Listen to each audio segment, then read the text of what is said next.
어차피 당신 자산 배분 안 할 거잖아. 가치 투자, 퀀트 투자, 기술적 투자 이거를 다 할 필요는 없거든요. 개별 종목을 하신다고 하면은 리스크 관리 이거는 필연적으로 외우고 하셔야 됩니다. 그렇지 않으면 무조건 망해요. 특정 거래에서 투자 자본의 1에서 2% 이상은 잃지 않는다. 투자의 99%는 손실은 짧게 수익은 길게 명심하세요.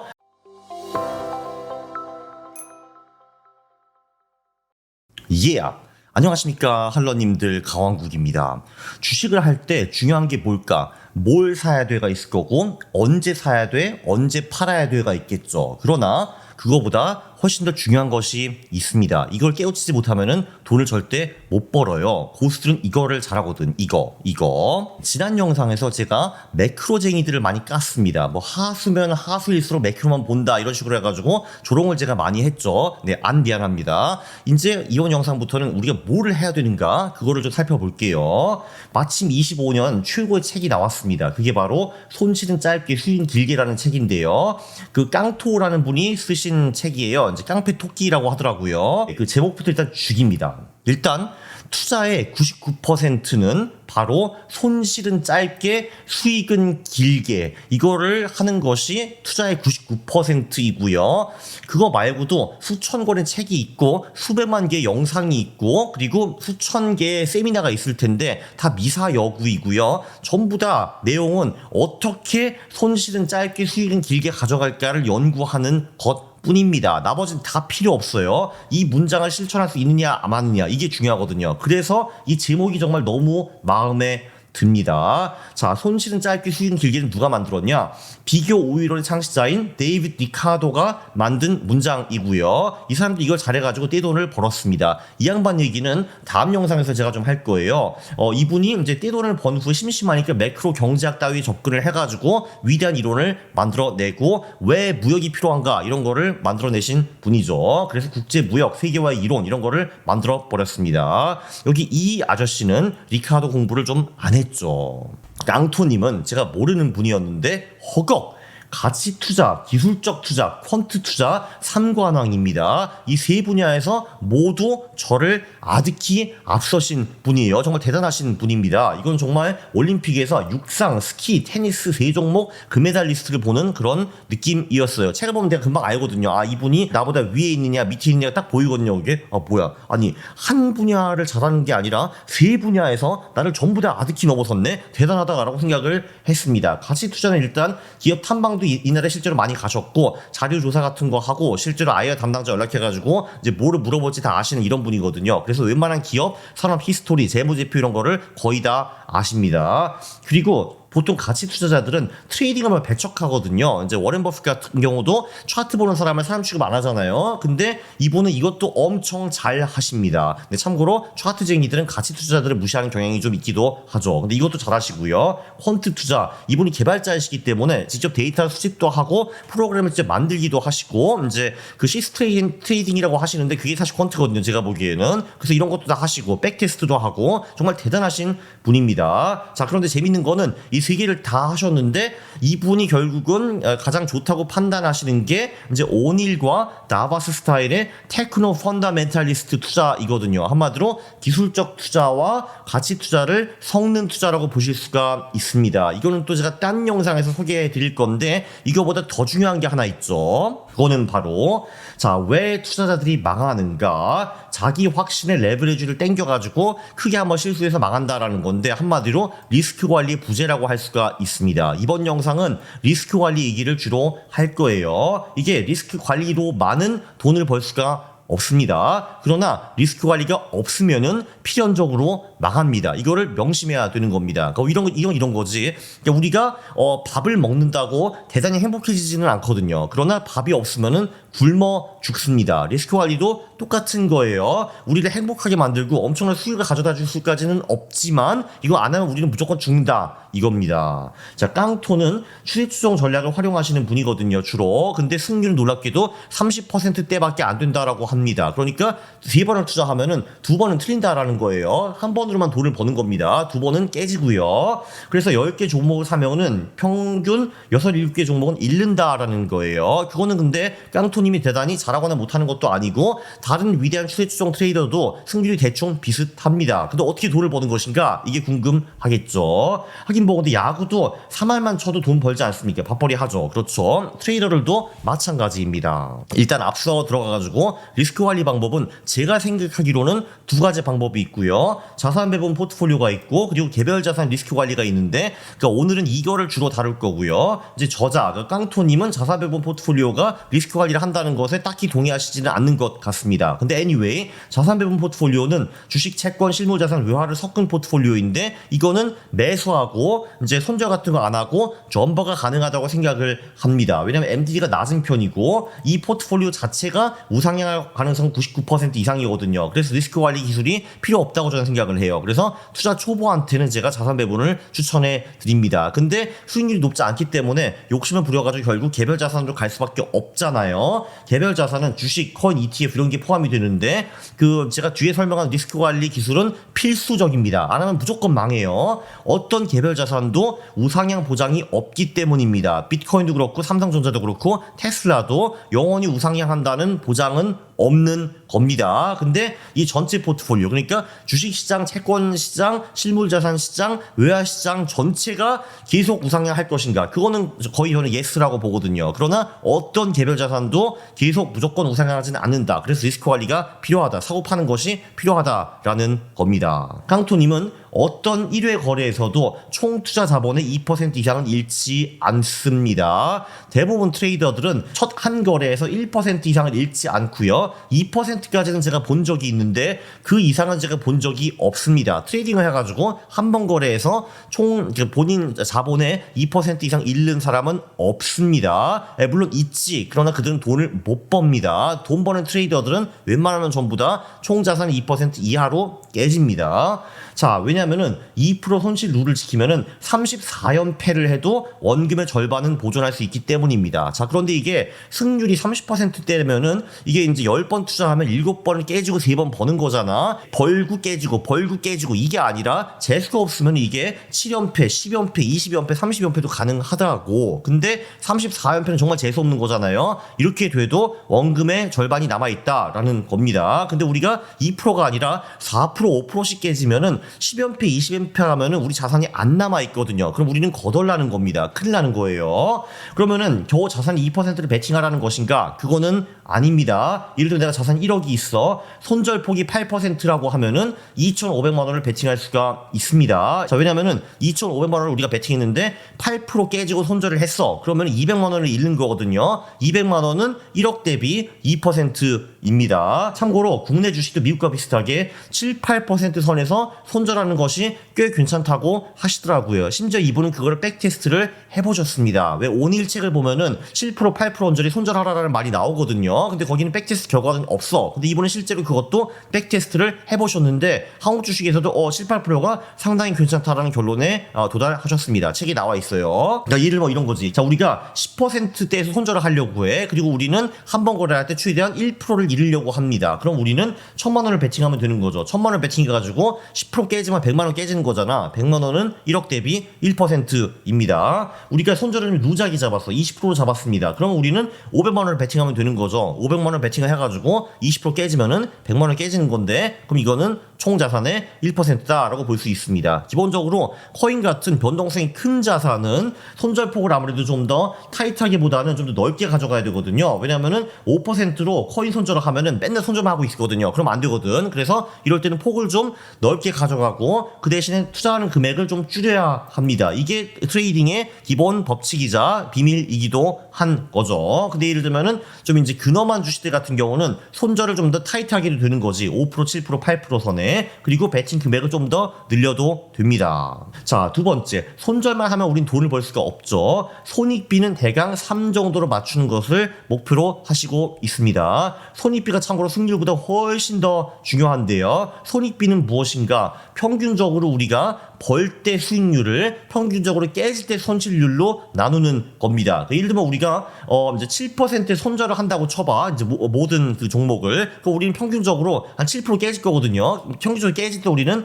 7% 잃는 겁니다. 자, 그러면은 우리는 벌 때는요, 그 3배, 그러니까 21% 정도는 벌어줘야지 손익비가 3으로 나올 수가 있겠죠. 그러니까 한마디로 10번 거래해가지고 5%를 7번 깨지잖아요. 그리고 15%를 3번 벌잖아. 그러면 우리는 15%를 3번 벌었으니까 45%를 벌고 7번 5% 깨졌기 때문에 35% 깨지는 거거든요. 그러면 우리는 3번 이기고 7번 깨져도 총 10%를 벌 수가 있습니다. 이게 손익비의 비밀이에요. 승률이 별로 안 좋다 하더라도 손익비가 높으면 우리는 돈을 벌 수 있다라는 겁니다. 그리고 그 수익비가 아니지, 손익비가 높으면은 높은 승률이 필요가 없습니다. 그리고 대부분 하수는요, 상대적으로 승률이 높은 편인데 손익비가 최악인 경우가 많습니다. 뭐 이런 거야. 그러니까 예를 들면은 이제 승률이 한 70% 되거든요. 승률 70% 되는데 벌 때는 한 10% 벌고 팔어. 그 대신에 깨질 때는 50%씩 깨집니다. 그러면 손익비 0.2잖아. 10에서 50을 나누면은 한번 계산을 해보세요. 7번 10%를 벌고 3번 50% 깨지면 어떤 결과가 있는지, 네, 개망합니다. 이게 대부분 하수들의 패턴이죠. 벌 때는 조금씩 벌다가 한번 깨질 때 졸라 깨져. 네, 이런 겁니다. 그래서 예를 들면 우리가 승률이 30%라 하더라도 손익비가 2.33이 넘어가면 우리는 돈을 버는 거고요. 우리가 승률이 40%라고 하면은 손익비가 1.5 이상이면 우리가 돈을 벌 수가 있는 겁니다. 근데 우리 시스템이 승률이 되게 낮아. 20%밖에 안 돼. 그러면 손익비를 4 이상으로 가져가야지 우리가 돈을 벌 수가 있습니다. 그렇죠. 당연히 승률이 50%면은 손익비가 1만 넘어가도 됩니다. 왜냐면은 10번에서 5번 벌고 5번 깨진다는 건데, 그럼 벌 때 깨질 때보다 조금만 더 벌면은 되는 거겠죠. 자, 왜 하수는 승률을 중요시 여기고 손익비를 등한시 하는가? 제가 보기에는 손절을 견디지 못해서입니다. 자, 이게 이 책 제목도 손실은 짧게 수익은 길게잖아요. 그거를 실행하려면은 일단 손실이 짧아야 합니다. 그렇겠지. 자, 근데 미너비디도 그 말했어요. 큰 손실을 피하는 방법은 손실이 작을 때 자르는 것이다. 그걸 손절이라고 하거든요. 그러니까 실제로 이놈이 7% 8% 떨어졌으면 그때 팔아야 된다라는 겁니다. 그래야지 순익비가 잘 나올 수밖에 없어요. 손실이 7% 8%밖에 안 되니까 우리는 벌 때 20%만 벌면 돼. 그러면 3대 1이 나오거든요. 근데 우리가 7% 8% 마이너스에 손절을 못 하는 거야. 그럼 당연히 이게 더 떨어질 거 아니야. 10% 20% 30% 떨어지니까 우리의 손익비가 십창이 되는 겁니다. 똥이 되는 거죠. 이 핑계 저 핑계로 대부분 사람들 손절을 안 하거든. 7% 8% 아니야, 고만 올라올 거야. 번전 아니야, 아우 이렇게 되는 거잖아요, 이게.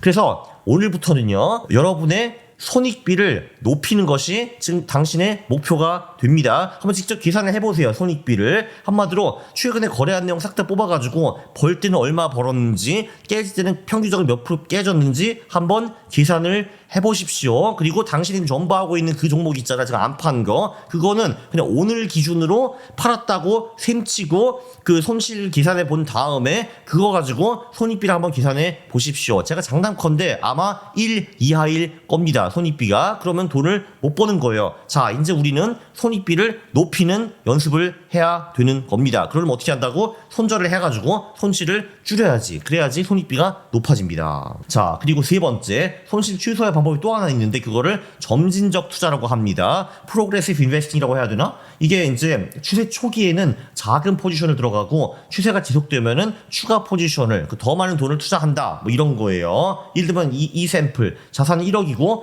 투자 자본 대비 최대 손실은 2%, 손절은 8%로 가져간다. 목표 손익비가 3이다 라고 하면 우리는 2,500만 원을 베팅할 수가 있습니다. 조금 전에 여기서 보여드렸죠. 여기 최대 손실 2%, 손절폭은 8%, 그럼 우리는 2,500까지 투자할 수 있다, 이 사례거든요. 자, 그러면은 2,500만 원을 한 방에 들어가는 게 아니라 3개에서 6개 유닛으로 쪼개는 것이 꿀팁입니다. 예를 들면 우리가 3개 유닛을 한다고 하면은 2,500만 원에 3분의 1만 투자를 하는 겁니다. 자, 근데 성공했어. 그럼 우리가 24% 먹은 거지. 24% 먹었어요. 손절이 8%이기 때문에 자, 24%를 먹었습니다. 성공했어. 그러면은 다음 배팅을 할 때는 2개 유닛을 들어가는 거야. 그러니까 1,666만 원을 배팅하는 거고요. 또 24% 먹었어. 또 성공하면은 그제서야 2,500만 원 풀 배팅을 한다 라는 겁니다. 그리고 한번 거래 실패하잖아. 우리가 예를 들면은 풀배팅 해가지고 2,500만 원을 들어갔어. 근데 우리가 이번 거래에서는 손절을 당했어요. 8% 손실을 봤습니다. 그럼 우리는 다시 1,666만 원으로 내려가는 거야. 여기서 근데 또 한 번 깨졌어. 그럼 우리는 또 한 번 이 밑으로 내려가는 겁니다. 이런 식으로 우리가 돈을 벌면은 유닛을 증가하고 깨지면은 유닛을 최소화시키는 거죠. 그래서 시장이 좋으면은 최대 베팅을 할 수가 있는 거고, 시장이 나쁘면 실패가 연속돼 가지고 최소 비중으로 투자를 하게 되겠죠. 요게 이제 3유닛 샘플이고 요게 4유닛 샘플입니다. 그래, 우리가 계속 했는데 계속 깨졌어. 그럼 우리는 계속 625만 원을 베팅을 하게 되겠죠. 그럼 깨지면은 이거에 8% 잃는 거기 때문에 뭐 한 8, 90만 원 깨지겠네. 그렇죠? 그러면은 1억이 우리가 자산이기 때문에 총 자산 1% 미만으로 깨지기 때문에 비교적 안전합니다. 근데 추세 추정 전략이 먹히기 시작했어. 그럼 올라오겠지. 이렇게 해가지고 벌 때는 좀 더 계속 많이 벌게 되겠죠. 이게 깡토의 리스크 관리 전략입니다. 이제 우리가 7%에서 손절한다고 하면은 21% 수익이 도달하면은 손절의 3배가 되는 거잖아요. 그러니까 21%에서 입절하고 7%에 손절하는 거를 반복하면 우리는 손익비가 3이 되겠죠. 그럼 돈을 벌 수가 있습니다. 자, 그런데 어떤 주식들은 추세를 타면은 21%에서 끝나는 게 아니라 150% 추가로 올 수가 있는 거잖아요. 근데 이거를 다 놓치기 좀 아쉽잖아. 그죠? 어떤 추세는 수개월, 수년 가기도 합니다. 뭐 에이코프로 이런 거 해보신 분들은 막 추세가 5배, 10배 가는 것도 보셨을 거예요. 비트코인도 마찬가지고. 자, 일단 목표가에 도달했다라고 하면은 보통 포지션의 30에서 50% 정도를 정리를 하시고 나머지는 그냥 냅둡니다. 그리고 일단은 손절가를 본전으로 올려요. 우리가 일반은 100원에 샀으면은 처음에는 93원에 손절가를 잡았을 거 아니야. 근데 우리는 이미 100원에서 121원까지 갔어. 21% 벌었어. 그러면은 손절을 이제 93원에 하는 게 아니라 100원으로 올리는 겁니다. 그럼 일단 이 거래는 우리는 무조건 돈을 버는 거죠. 왜냐하면 121원에서 일부를 덜어내고 나머지는 내가 100원에 손절을 한다 하더라도 일단 본전이잖아. 그죠? 일단 무조건 돈을 번 겁니다. 자, 그 다음에 나머지는 2평을 하향 돌파할 때 또는 클라이맥스 런이 올 때 매도를 한다라고 하시더라고요. 요거는 책이 조금 자세하지 않는 것이 좀 아쉬웠습니다. anyway, 이격도가 높고 정말 가파르게 오는 주식이면은 20일 2평을 하향 돌파할 때 매도를 하고, 그리고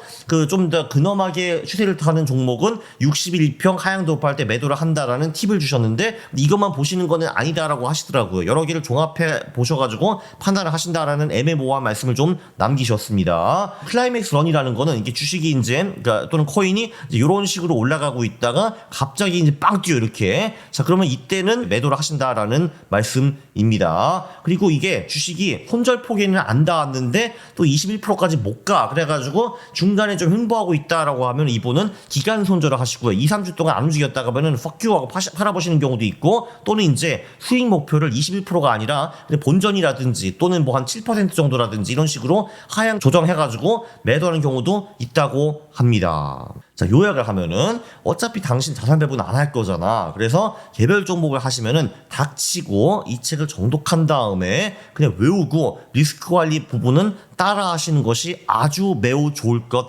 같습니다. 여러분이 여기서 이 책이 나온 것처럼 뭐 가치 투자, 퀀트 투자, 기술적 투자 이거를 다 할 필요는 없거든요. 제가 보기에는. 그러나 개별 종목을 하신다고 하면은 리스크 관리 이거는 필연적으로 외우고 하셔야 됩니다. 그렇지 않으면 무조건 망해요. 이거 하나만 기억하세요. 특정 거래에서 투자 자본의 1에서 2% 이상은 잃지 않는다. 명심하세요. 당신의 최고 중요 목표는 손익비를 올리는 겁니다. 그리고 점진적 투자로 다시 한번 손실을 줄일 수가 있습니다. 이 강한 추세라는 거는 그렇게 자주 오지 않아요. 그래서 우리 목표까지 도달했다 하면 다 파는 게 아니라 일부는 익절하되 나머지는 추세를 계속 타거라 라는 말씀을 해주셨고요. 그래야지 가끔 크게 먹을 수가 있거든. 참고로 이 깡토 시리즈는 당분간 지속이 됩니다. 왜냐면 오늘은 제가 테크노 펀더멘탈리스트 거래에 대해서 아무 말도 안 했거든요. 이 책은 너무 훌륭하기 때문에 2번, 3번에 걸쳐가지고 제가 레뷰를 할 수밖에 없습니다. 나도 지금 남의 책 홍보해주는 건데 마음이 편하겠습니까? 그러나 저는 합니다. 왜냐면 이게 정말 돈이 되는 책이거든요. 참고로 저는 깡투님과 그 아무 관계가 없는 사람이고, 이 책은 이제 보통 이데미디아가 저한테 책을 많이 보내주시긴 하는데 이 책은 안 보내주셨더라고요. 제가 이거는 내 돈 주고 샀습니다. 정말 위대한 책입니다. 꼭 보셔야 돼요.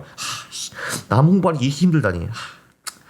네, 그러나 할 수밖에 없습니다. 어쩔 수 없네요. 네, 돈 안 받았습니다. 참고로. 아무튼 굉장히 유익한 영상이었죠. 구독과 좋아요 부탁드립니다. 싫어요를 누르시면 제가 매우 싫어합니다. 감사합니다.